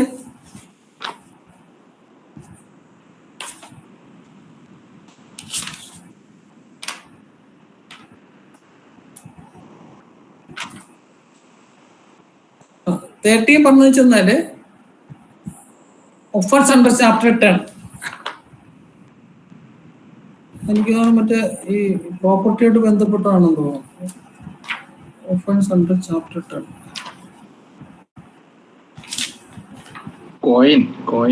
കോയിനാണ്. പിന്നെയുണ്ട് ചാപ്റ്റർ 10 പിന്നെ 17 ഉണ്ട്. 17 എന്താന്ന് നോക്കിയേ, പ്രോപ്പർട്ടി. അപ്പൊ ആ ചാപ്റ്ററിൽ വരുന്ന ചില ഒഫൻസുകളിൽ എന്താണ്, ഇംപ്രസ് ഐദർ ഡിസ്കഷൻ 3 വർഷത്തിലോ അതിൽ മേലോ ശിക്ഷിക്കപ്പെട്ട ഒരാള് അങ്ങനെയാണെങ്കിൽ he shall be guilty of any offense punishable under either of those chapters. ആ ചാപ്റ്ററിലെ വീണ്ടും ഒഫൻസിന്, സബ്സിക്വന്റ് ഒഫൻസിന് അയാളെ കൺവിക്ട് ചെയ്ത് കഴിഞ്ഞാല് every such subsequent offense to imprisonment for life or either discretion for a misdemeanor 20 years. എന്താണ്, വീണ്ടും ശിക്ഷിക്കപ്പെട്ടാൽ അയാളുടെ പണിഷ്മെന്റ് എങ്ങനെയായിട്ട് മാറും, കൂടും. എൻഹാൻസ് ടു ഫോർ 10 years അല്ലെ life, for the reason that there is A previous conviction. അപ്പോൾ ഈ ചാപ്റ്റർ 10 ചാപ്റ്റർ 17 അയാളെ നേരത്തെ 3 വർഷത്തിന് മേലെ ശിക്ഷിച്ചിട്ടുണ്ടെങ്കിൽ വീണ്ടും അയാൾ ഒരു ഒഫൻസ് ഈ ചാപ്റ്റർ 10 ചാപ്റ്റർ 17 വരികയാണെങ്കിൽ ആ പ്രീവിയസ് കൺവിഷൻ ഉള്ള ഒറ്റ കാരണം കൊണ്ട് ആ രണ്ടാമത്തെ ഒഫൻസിന് പണിഷ് ചെയ്യുമ്പോൾ ആ പണിഷ്മെന്റ് എൻഹാൻസ് ചെയ്യും. അപ്പൊ അങ്ങനെയുള്ള കേസിൽ എന്ത് വേണം, പ്രീവിയസ് കൺവിക്ഷൻ ഉള്ള കേസിൽ ചാർജിൽ that must be set out. ഏതാ, with respect to the previous conviction എന്ത് പറയണം, അതിന്റെ ഡേറ്റ്, അതിന്റെ പ്ലേസ്, ഏത് സ്ഥലത്താണോ കൺവിക്ട് ചെയ്തത്, ഈ കാര്യങ്ങൾ ചാർജിൽ എഴുതി ചേർക്കണം. അത് ചാർജിൽ ഉണ്ടായിരിക്കേണ്ട കാര്യമാണ്. പക്ഷെ ആ ചാർജ് പ്രതിയെ വായിച്ച് കേൾപ്പിക്കുന്നതിന് ഒരു റൈഡർ ഉണ്ട്. അത് സെക്ഷൻ 271 ആണ്. 271 എന്ന് പറഞ്ഞാൽ വാറന്റ് ട്രയലിലെ കൺവിക്ഷൻ പ്രൊവിഷനാണ്. ട്രയൽ കഴിഞ്ഞിട്ട്, വാറന്റ് ട്രയൽ കഴിഞ്ഞിട്ട് 217 പ്രകാരമാണ് ഒന്നുകിൽ അക്വിറ്റ് ചെയ്യുക അല്ലെങ്കിൽ കൺവിക്ട് ചെയ്യുക. 217 ക്ലോസ് 1 അക്വിറ്റലും ക്ലോസ് 2 കൺവിക്ഷനുമാണ്. അപ്പൊ ഈ ചാപ്റ്റർ 17 അല്ലെങ്കിൽ നേരത്തെ പറഞ്ഞതിനകത്തോ ഒരു ഒഫൻസ് ട്രൈ ചെയ്യുന്ന ഒരു കോടതി, വാറണ്ട് ട്രയൽ ട്രൈ ചെയ്യുന്ന ഒരു കോടതി, ആ കേസിൽ അയാളെ കൺവിക്ട് ചെയ്തു എന്ന് കരുതുക, ആ ഒഫൻസിന് കൺവിക്ട് ചെയ്തു. അങ്ങനെ കൺവിക്ട് ചെയ്താൽ അയാൾക്കെതിരെ പ്രീവിയസ് കൺവിക്ഷന്റെ ചാർജ് നേരത്തെ എഴുതി വെച്ചിട്ടുണ്ടാകുമല്ലോ, ഉണ്ടെങ്കിൽ പോലീസ് പറഞ്ഞിട്ടുണ്ടെങ്കിൽ എഴുതി വെച്ചിട്ടുണ്ടാകും.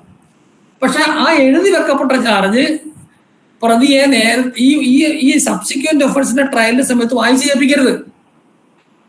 ചാർജിന്റെ കൂട്ടത്തിൽ എഴുതി വെച്ചാൽ ആ ഭാഗം വായിച്ചു കേൾപ്പിക്കരുത്. എപ്പോൾ വരെ? കൺവിക്ഷൻ വരെ. രണ്ടാമത്തെ ഒഫൻസ് കൺവിക്ട് ചെയ്യുന്നവരെ വായിച്ചു കേൾപ്പിക്കരുത്. അത് മാത്രമല്ല, വായിച്ചു കേൾപ്പിക്കരുതെന്ന് മാത്രമല്ല, അത് എവിഡൻസിൽ റെഫർ ചെയ്യുകയും ചെയ്യരുത്. ആര്? പ്രോസിക്യൂട്ടറും റെഫർ ചെയ്യരുത്, എവിഡൻസിലും പറയരുത്. ഇയാളെ നേരത്തെ ശിക്ഷിക്കപ്പെട്ട ആളെന്ന് പറയരുതെന്നാണ് എവിഡൻസിൽ. അപ്പൊ കോടതി എന്ത് ചെയ്യണം? ഈ ചാർജ് എപ്പോ വായിച്ചു കേൾപ്പിക്കണം? After conviction. എന്നിട്ട് വായിച്ചു കേൾപ്പിച്ചിട്ട്. ഇത് എപ്പോഴാ പറയുന്നത്? സപ്പോസ് പ്രതി പറയുകയാണ്, ഈ ചാർജ് വായിക്കുമ്പോൾ പ്രതി പറയുകയാണ്, ഏതാണ് ഇത്, ഞാൻ ഇത് സമ്മതിക്കുന്നു എന്ന് പറഞ്ഞാൽ പിന്നെ തെളിയിക്കേണ്ട കാര്യമില്ല. അപ്പൊ എൻഹാൻസ് പണിഷ്മെന്റ് ഓട്ടോമാറ്റിക്കായിട്ട് വരും. പക്ഷെ ശ്രദ്ധിക്കേണ്ട കാര്യം എന്ന് പറഞ്ഞാല്, പ്രതി സമ്മതിക്കുന്നില്ല, എന്നെ അങ്ങനെ കൺവിക്ട് ചെയ്തിട്ടൊന്നുമില്ല എന്നൊരു തർക്കം എടുക്കുകയാണെങ്കിൽ ആ ചാർജ് വായിച്ചു കേൾപ്പിച്ചാൽ അതിന് എവിഡൻസ് ഹാജരാക്കണം. എവിഡൻസ് എന്ന് പറഞ്ഞാൽ ഡോക്യുമെന്ററി എവിഡൻസ് ആയിരിക്കുമല്ലോ. നോർമലി അയാളുടെ ജഡ്ജ്മെന്റ്, ആ കേസിൽ അയാൾക്കെതിരായിട്ടുള്ള ജഡ്ജ്മെന്റ് ഹാജരാക്കിയാൽ പ്രൂവ്ഡ് ആയല്ലോ. പക്ഷെ അത് വായിക്കുന്നതും എപ്പോഴായിരിക്കണം? Until he is convicted under 271 Clause 2. മനസ്സിലായില്ലേ? അപ്പോഴേ പറ്റൂ. പറയാൻ പാടില്ല. അപ്പൊ എൻഹാൻസ്മെന്റ് എങ്ങനെ ചെയ്യും സാർ? അത് അപ്പോഴാണ് ചെയ്യുന്നത്? എൻഹാൻസ്മെന്റ് അപ്പോഴാണ്. അതായത് ഈ സബ്സിക്വന്റ് ഒഫൻസിൽ കൺവിക്ട് ചെയ്തല്ലോ, അതിന്റെ സെന്റൻസ് പറയുന്നില്ല, കൺവിക്ട് ചെയ്ത് മാത്രമേ ഉള്ളൂ. യു ആർ ഫൗണ്ട് ഗിൽറ്റി എന്ന് പറഞ്ഞ കൺവിക്ഷൻ മാത്രമേ ഉള്ളൂ. ആ കൺവിക്ഷൻ കഴിഞ്ഞിട്ട് പിന്നെ സെന്റൻസ് കൊടുക്കണമല്ലോ. ആ സെന്റൻസ് കൊടുക്കണമെങ്കിൽ പ്രീവിയസ് കൺവിക്ഷൻ ആണെങ്കിൽ എൻഹാൻസ് പണിഷ്മെന്റ് കൊടുക്കാം. അപ്പൊ പ്രീവിയസ് കൺവിക്ഷൻ പ്രൂവ് ചെയ്താൽ ഈ കൺവിക്ഷന്റെ സെന്റൻസ് അപ്പൊ പറഞ്ഞാൽ മതി. എൻഹാൻസ് പണിഷ്മെന്റ് ഒരുമിച്ച് പറഞ്ഞാൽ മതി. സാധാരണ നിങ്ങൾ വാറണ്ട് ട്രയലില് ശ്രദ്ധിക്കേണ്ട കാര്യം വെച്ചാൽ, വാറണ്ട് ട്രയലിൽ നമ്മൾ അവസാനം 270 അനുസരിച്ചിട്ട് തെളിവില്ലെങ്കിൽ അക്വിറ്റ് ചെയ്യാലോ. പക്ഷെ തെളിവുണ്ടെങ്കിൽ നമ്മൾ 270 Clause 2 വിളിച്ച് കൺവിക്ഷനാണ് നടത്തുന്നത്. കൺവിക്ഷൻ എന്ന് പറഞ്ഞാൽ ഗിൽറ്റി ഫൈൻഡ് ചെയ്തതേ ഉള്ളൂ. പിന്നെ സെന്റൻസ് പറയണം, പണിഷ്മെന്റ് പറയണം. പക്ഷെ ആ സെന്റൻസ് പറയുന്ന മുമ്പ് പ്രതിയെ കേൾക്കണം. വാറണ്ട് ട്രയലിന് പ്രതിക്ക് അതാണ് കോടതി നിങ്ങളെ ഇപ്പൊ 302 കേസ് ഫൈൻഡ് ചെയ്തു കഴിഞ്ഞാൽ, 302 കേസ് 271 അല്ല, 302 പറയുമ്പോൾ സെക്ഷൻ ട്രയലിൽ പോകും. ഞാൻ എക്സാമ്പിൾ പറഞ്ഞതേ ഉള്ളൂ. അപ്പൊ നിങ്ങൾ കുറ്റക്കാരാന്ന് കണ്ടിരിക്കുന്നു, പിന്നെ നിങ്ങൾക്ക് ശിക്ഷയെ കുറിച്ച് എന്തെങ്കിലും പറയാനുണ്ടോ എന്ന് ചോദിക്കും. വാറണ്ട് ട്രയലിൽ ചോദിക്കണം. അത് സമൻസ് ട്രയലാണെങ്കിൽ വേണ്ട, അപ്പൊ തന്നെ കൺവിക്ട് ചെയ്ത് സെന്റൻസും പറയാം. പക്ഷെ വാറണ്ട് ട്രയലില് സെന്റൻസിന് ഒരു ഓപ്പർച്യൂണിറ്റി ഉണ്ട്. നിങ്ങളെ കുറ്റക്കായി ഇന്നനുസരിച്ച് ഇപ്പൊ 326 അല്ലെങ്കിൽ 118(2) പ്രകാരം നിങ്ങളെ കുറ്റം ചെയ്തതായിട്ട് കണ്ടിട്ടുണ്ട്, ശിക്ഷയെ കുറിച്ച് നിങ്ങൾക്ക് എന്തെങ്കിലും പറയാനുണ്ടോ എന്ന് പറഞ്ഞ് കേട്ടിട്ടാണ് സെന്റൻസ് പറയുന്നത്.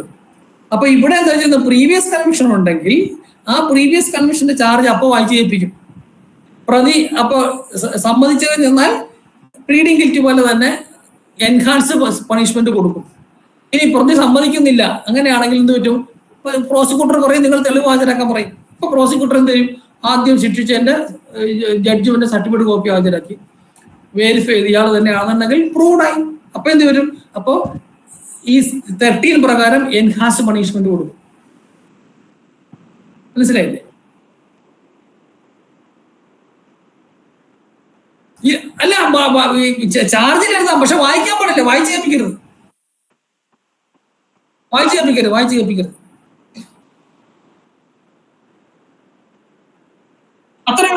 അത്രേ ഉള്ളൂ. അതായത് പ്രീവിയസ് കൺവിക്ഷന്റെ പേരിൽ എൻഹാൻസ്ഡ് പണിഷ്മെന്റ് കൊടുക്കാവുന്ന ഒഫൻസുകൾ 13 പറയുന്നതിന് മാത്രമേ പറ്റുള്ളൂ, എല്ലാത്തിനും പറ്റത്തില്ല. അല്ല, അത് സെപ്പറേറ്റ് ഒഫൻസ് ആയതുകൊണ്ടാണ്. മനസ്സിലായില്ലേ? ഇപ്പൊ മർഡർ ബൈ ലൈഫ് കൺട്രി എന്ന് പറഞ്ഞത് അത് സെപ്പറേറ്റ് ഒഫൻസ് ആയതുകൊണ്ടാണ്. അത് പ്രൊവിഷൻ ഉണ്ടല്ലോ, അതിന് പ്രത്യേക പ്രൊവിഷൻ ഉണ്ടല്ലോ, അതുകൊണ്ടാണ്. ഓക്കെ, ക്ലിയർ ആയോ? Okay, sir. Clear ആണ്.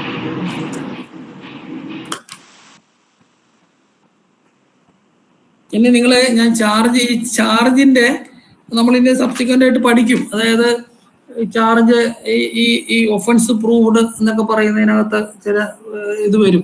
ചാർജ് ഇല്ലെങ്കിൽ ശിക്ഷിക്കാം. പല ഒരുപാട് ഡിസിഷൻസ് ഉണ്ട്. അതിന്റെ ഏറ്റവും പ്രധാനപ്പെട്ട ഒരു ഡിസിഷന്റെ സൈറ്റേഷൻ ഞാൻ പറഞ്ഞുതരാം. അത് നിങ്ങളൊന്ന് വായിച്ച് കൊണ്ടുവരുന്നത് നല്ലതായിരിക്കും. അതായത് 1956 KHC 380 5 ജഡ്ജസിന്റെ ഡിസിഷനാണ്, കോൺസ്റ്റിറ്റ്യൂഷൻ ബെഞ്ച് ഡിസിഷനാണ്. Williams Slaney versus State of MP ആണ്. 1956 KHC 380.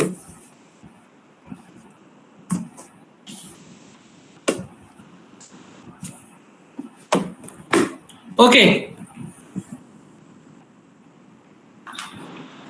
Okay, sir. വേറെ ആർക്കും ഡൗട്ട് ഒന്നും ഇല്ലല്ലോ?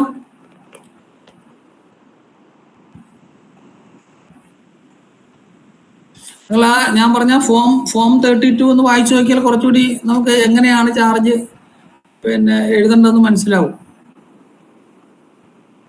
ഇംഗ്ലീഷിൽ തന്നെയാണ് എഴുതേണ്ടത് സാധാരണ. ഞാനൊക്കെ ഫോം അടിച്ച് നമ്മുടെ ലാപ്പിൽ തന്നെ ഫോം അടിച്ചിട്ടിട്ടുണ്ടാവും. ആ ഫോം ഫില്ലപ്പ് ചെയ്തിട്ടാണ് കൊടുക്കണേ. നമ്മൾ തന്നെ എഴുതണമെന്നാണ്, ഓഫീസർ തന്നെ എഴുതണമെന്നാണ്. പലരും ചെയ്യാറില്ല. ഇപ്പോഴൊക്കെ ചെയ്യുന്നുണ്ടെന്ന് തോന്നുന്നു, മുമ്പൊന്നും ചെയ്യാറില്ല. സർ ഫോം 33 അല്ലേ? 33 സെക്കൻഡ് ഷെഡ്യൂളില് ഓക്കെ. കുറെ ഓഫൻസിന്റെ കൊടുത്തിട്ടുണ്ട്. അതിനകത്ത് സ്പെസിഫിക് മാത്രമേ കൊടുത്തിട്ടുള്ളൂ. നിങ്ങൾ എനിക്ക് തോന്നുന്നത് IPCയുടെ മറ്റേ ഹർസിംഗ് ഗൗറിന്റെ ഒക്കെ ബുക്ക്, വലിയ ബുക്ക് 5 വോളിയുള്ള ബുക്ക് മേടിക്കുകയാണെങ്കിൽ അതിന്റെ എല്ലാ സെക്ഷന്റെ ഇതിനകത്തും ചാർജിന്റെ മോഡൽ കൊടുക്കും. 323 മുതൽ എല്ലാ ഒഫൻസിനും ഉള്ളത് അതിനകത്ത് പ്രത്യേകം ചാർജ് എന്ന് പറഞ്ഞിട്ട് കൊടുക്കാറുണ്ട്.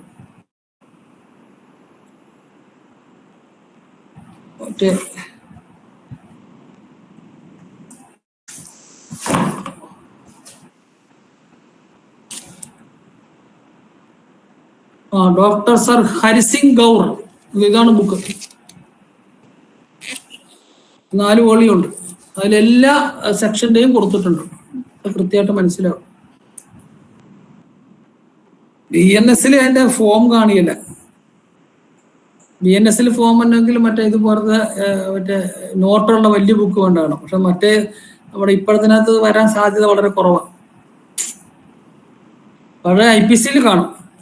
BNSന്റെ വരാൻ അത്ര വലിയ ബുക്ക് വന്നിട്ടുണ്ടെന്ന് എനിക്ക് തോന്നുന്നില്ല. അത് വലിയ വ്യത്യാസം ഇല്ല കേട്ടോ. അതിനകത്ത് ചാർജ് ചെയ്തതിൽ വ്യത്യാസം വരത്തില്ല. സെക്ഷൻ മാത്രമേ മാറുള്ളൂ. മറ്റെല്ലാം ഇൻഗ്രീഡിയന്റ് ഒക്കെ വന്നു തന്നെയാണല്ലോ. വലിയ വരത്തില്ല, വ്യത്യാസം വരത്തില്ല. ഓക്കെ, ശരി. അപ്പൊ ഇന്നത്തെ good night. Good night. Thank you, sir.